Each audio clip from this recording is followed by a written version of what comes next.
पाकिस्तानी सैन्य तानाशाह जनरल परवेज मुशर्रफ का दुबई में निधन हो गया है। वो लंबे समय से बीमार चल रहे थे। मुशर्रफ को दिल और उम्र संबंधी दूसरी कई स्वास्थ्य समस्याएं थी। परवेज मुशर्रफ ने ही 1999 में तत्कालीन प्रधानमंत्री नवाज शरीफ को बिना बताए भारत के खिलाफ करगिल युद्ध की शुरुआत की थी। उन्होंने सेना अध्यक्ष रहते तख्ता पलटकर पाकिस्तान में मार्शल लॉ भी घोषित किया था। जनरल परवेज मुशर्रफ करगिल युद्ध के वक्त पाकिस्तान के सैन्य प्रमुख थे। माना जाता है कि उन्होंने करगिल को लेकर तत्कालीन प्रधानमंत्री नवाज शरीफ को भी अंधेरे में रखा था। मुशर्रफ ने 1999 में उस वक्त सैन्य तख्ता पलट किया जब नवाज शरीफ श्रीलंका में थे। बाद में उन्होंने खुद को पाकिस्तान का राष्ट्रपति घोषित कर दिया। पाकिस्तान में 12 अक्टूबर 1999 को सैन्य तख्ता पलट हुआ था। इस रक्त विहीन क्रांति में नवाज पर श्रीलंका से आ रहे मुशर्रफ के विमान का अपहरण करने और आतंकवाद फैलाने का आरोप लगाने के बाद गिरफ्तार कर लिया गया था। बाद में उन्हें परिवार के 40 सदस्यों के साथ सऊदी अरब निर्वासित कर दिया गया था। 1997 के आम चुनाव में नवाज शरीफ की जीत हुई और उन्होंने प्रधानमंत्री का पद संभाला। नवाज शरीफ ने जनरल परवेज मुशर्रफ को चीफ ऑफ आर्मी स्टाफ बनाया था। जनरल परवेज मुशर्रफ श्रीलंका में थे तो नवाज शरीफ ने शक के आधार पर सेना अध्यक्ष के पद से हटा दिया था। शरीफ ने मुशर्रफ के स्थान पर जनरल अजीज को चीफ ऑफ आर्मी स्टाफ बनाया था। नवाज यही गलती कर बैठे और ये नहीं समझ पाए कि जनरल अजीज भी परवेज मुशर्रफ के ही वफादार हैं। आखिरकार शरीफ जिस सैन्य तख्ता पलट की आशंका से घिरे थे वो हो ही गया। परवेज मुशर्रफ का भारत के पूर्व प्रधानमंत्री अटल बिहारी वाजपेयी के साथ भी एक किस्सा बेहद मशहूर है। ये किस्सा है साल 2002 का।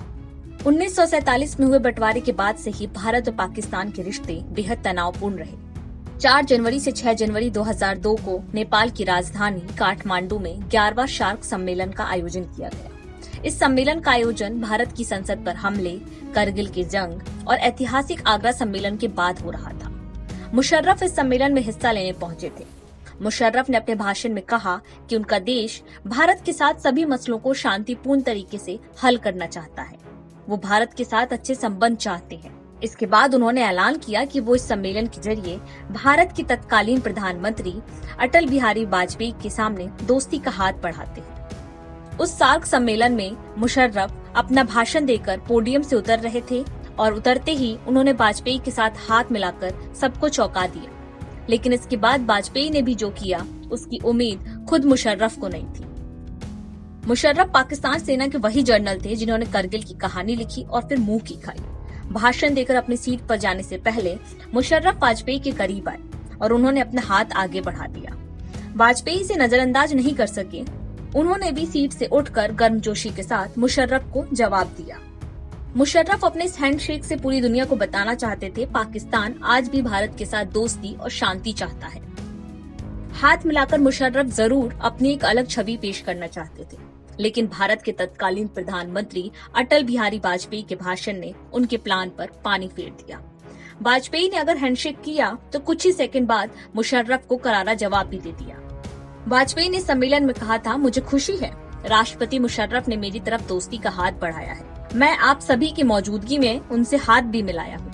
अब मुशर्रफ को अपने इसी भाव के साथ आगे बढ़ना होगा। मुशर्रफ को वादा करना होगा कि वह पाक या उससे लगी सीमाओं में उन आतंकी गतिविधियों को पनपने नहीं देंगे जो भारत के खिलाफ हो। परवेज मुशर्रफ साल 2001 से 2008 तक पाकिस्तान के राष्ट्रपति रहे। हालांकि बाद में परवेज मुशर्रफ को पाकिस्तान के सरकारी सिस्टम का शिकार होना पड़ा। मुशर्रफ पर साल 2007 में आपातकाल घोषित करने को लेकर राजद्रोह का आरोप लगाया गया था। पाकिस्तान के इतिहास में ऐसा पहली बार हुआ था जब किसी पूर्व सेना प्रमुख को राजद्रोह के मामले में अदालत की ओर से सजाए मौत सुनाई गई हो। जनरल परवेज मुशर्रफ मार्च 2016 से ही दुबई में निर्वासित जीवन जी रहे हैं। अब एक गंभीर बीमारी से उनकी मौत हो गई है।